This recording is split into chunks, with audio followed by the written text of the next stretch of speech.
오늘 말씀은 너희를 위하는 사람이 누구인지와 사마리아 마을에서 예수님을 받아들이지 않은 사건에 관하여 기록하고 있습니다.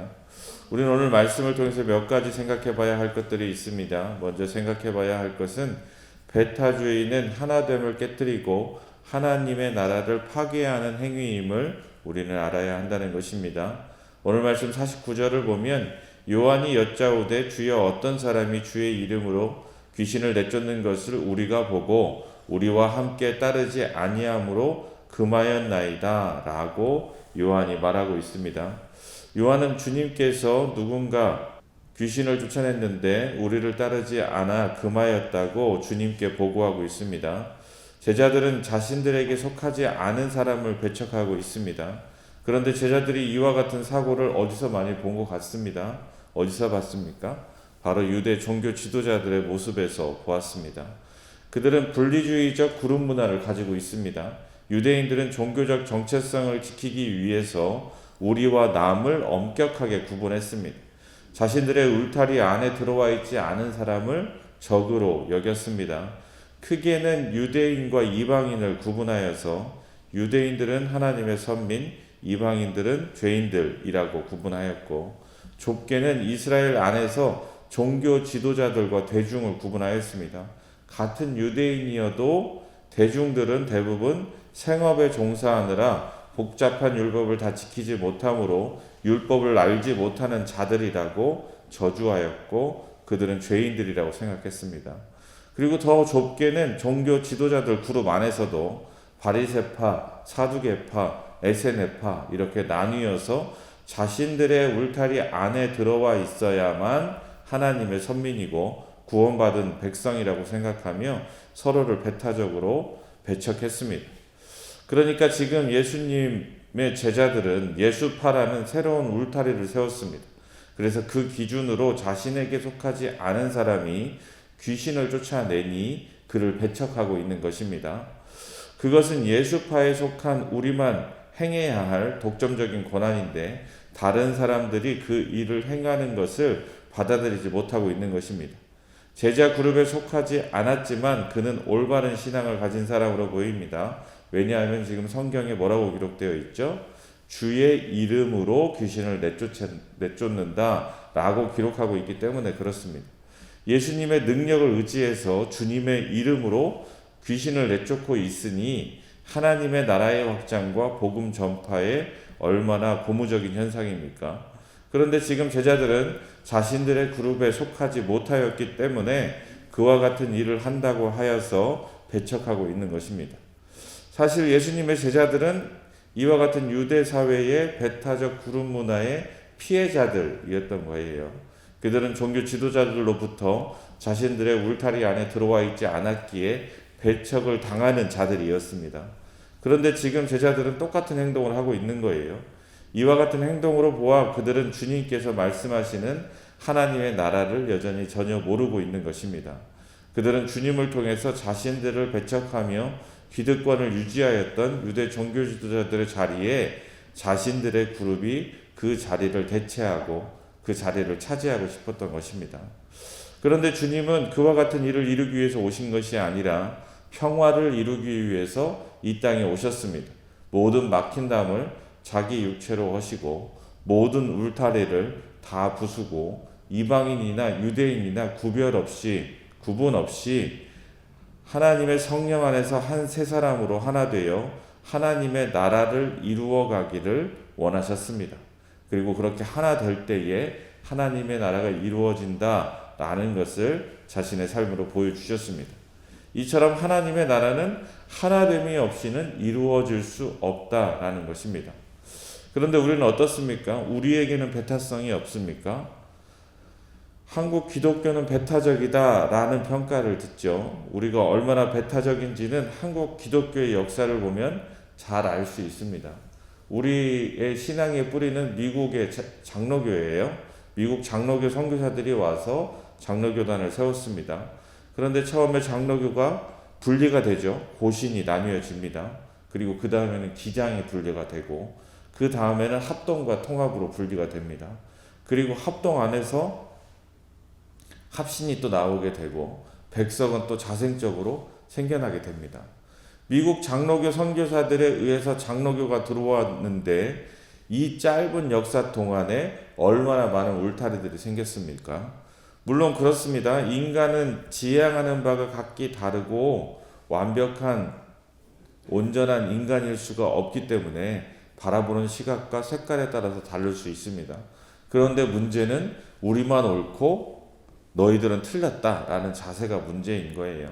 사실 그렇습니다. 완전할 수 없기 때문에 어떤 사람은 이런 역할을 하면 어떤 사람은 이 부분의 역할을 하고 어떤 사람이 이쪽 부분에 강하면 어떤 사람은 또 반대쪽 부분에 강해서 서로를 보완해주면 되는데 우리는 서로 다르다는 이유로 나만 구원이 있고 우리 교단만 구원이 있고 그쪽은 문제가 있다라는 식의 시각으로 바라봐서는 안 되는 것입니다. 이런 사람은 저런 사람을, 저런 사람은 이런 사람을 서로 배척해서는 안 된다는 거예요.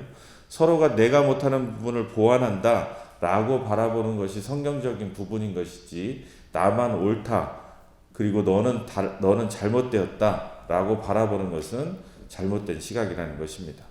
또한 성도들 안에서도 그렇습니다. 자신들만의 친밀한 그룹을 만들어 서로 하나 되지 못하는 경우가 많습니다.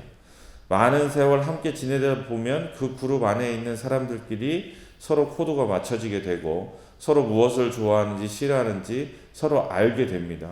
그렇게 됨으로 인해서 그 그룹만의 독특한 대화 방식, 행동 방식들이 만들어져요. 그와 같은 그룹이 다른 사람을 밀어내는 줄도 모르고 자신들은 살아갑니다. 왜냐하면 자신들은 밀어낸 적이 없기 때문에 그래요. 그런데 그렇지 않습니다. 새로운 사람을 받아들이고 포용하기 위해서는 배려하지 않는 것 역시 배척하는 것과 같은 행동임을 우리는 알 수 있어야 됩니다. 주님은 울타리가 없으신 분이에요. 누구나 주님 곁에 와서 함께 할 수 있었습니다. 하나님의 나라 역시 마찬가지입니다. 모두에게 열려 있어야 됩니다. 하나님의 은혜 또한 마찬가지입니다. 왜냐하면 하나님의 나라는 배척하는 것이 아니라 사랑으로 서로 품을 때에 하나 될 때에 이루어지기 때문에 그렇습니다. 우리 안에 있는 배타성을 몰아내고 주님께서 자신의 삶으로 보여주신 하나됨을 이루어 하나님의 나라를 만들어가는 저와 여러분 될 수 있기를 주님의 이름으로 소망합니다. 그리고 또 생각해 봐야 할 것은 그리스도인들은 심판주의 자리에 앉으려고 하면 안 되고 증인이 되어야 한다라는 것을 우리는 분명히 알아야 합니다. 오늘 말씀 54절을 보면 제자 야고보와 요한이 이를 보고 이르되 주여 우리가 불을 명하여 하늘로부터 내려 저들을 멸하라 하기를 원하시나이까 라고 말하고 있습니다. 갈릴리에서 예루살렘으로 가는 빠른 길은 사마리아를 통과해서 가는 길입니다. 그런데 유대인들은 사마리아의 땅을 지나가는 것을 꺼려해서 사마리아 땅으로 가지 않고 돌아서 예루살렘으로 갔습니다. 왜냐하면 사마리아 땅은 불경건한 땅이기 때문에 유대인들은 자신들의 경건성을 지키기 위해서 사마리아 땅을 꺼려했어요. 그런데 편견이 없으신 예수님은 그냥 곧장 사마리아의 땅을 지나가시는 거예요. 예루살렘을 향해서 갈 때에. 그러니 사마리아의 땅을 지나가다가 하루 묵어야 될 상황이 왔고 예수님과 제자들을 따르는 사람들은 사마리아의 한 마을에서 묵기로 했습니다. 그리고 사자를 보냅니다. 여기서 사자는 하늘에서 내려온 천사가 아닙니다. 쉽게 말해서 선발대예요. 선발대. 먼저 가서 예수님과 제자들을 따르는 무리들이 묵을 숙소, 식사할 곳을 정하기 위해서 앞서 보낸 자들입니다. 그들이 가서 이러이러하니 우리가 여기서 하루 묵어야겠다라고 잠잘 자리 먹을 곳을 찾는 데에 사마리아 사람들이 예루살렘을 향하여 간다라는 이야기를 듣자 우리 마을에 들어오지 말라라고 배척을 하게 된 거예요. 이 소식을 들은 요한이 어떻게 합니까? 불같이 화를 내며 우리가 불을 명하여 저들을 명하자라고 지금 예수님께 제안하고 있는 거예요. 사마리아 사람들이 예수님과 예수님을 따르는 사람들을 거부하는 것은 역사적으로 쌓여온 뿌리 깊은 민족적인 반감 때문에 그렇습니다. 기원전 722년에 아수르 제국은 북이스라엘을 멸망시키고 민족 혼합 정책을 폈어요. 그래서 북이스라엘 지역의 유대인들은 이방인들과 피가 섞여 순수한 혈통을 상실했습니다. 이와 같은 이유로 남유다 사람들은 우리는 순수한 혈통이니 너희가 같이 순수하지 않은 혈통과는 상종할 수 없다라고 한 거예요. 너희들은 지금 피가 더럽혀졌다라는 것이죠. 그들을 이방인과 같이 여긴 것입니다. 그래서 결국 유대 지역과 사마리아 지역의 사람들은 넘을 수 없는 담이 생겼고 서로 증오하고 적대시하며 살아왔습니다. 그러니 예루살렘을 향하여 가는 유대인 무리를 좋게 보지 않는 것 또한 사마리아 사람들에게 당연한 일입니다. 그런데 그들의 이와 같은 행동에 요한은 심판자의 자리에서 그들을 심판하려 합니다. 여전히 예수님의 능력을 자신의 것으로 착각하고 있는 거예요. 그런데 복음의 핵심은 복수가 아닙니다. 복음의 핵심은 사랑과 은혜이죠. 그래서 주님은 요한을 꾸짖으시고 그냥 그 마을을 떠납니다. 우리들은 어떠합니까? 심판자의 자리에 서서 심판할 때가 있지 않습니까? 사랑으로 품고 인내하려는 것이 아니라 당장 잘못을 지적하고 끝을 보려고 할 때가 많습니다. 별일도 아닌 것들로 판단하고 정죄하며 심판하려 할 때가 있습니다.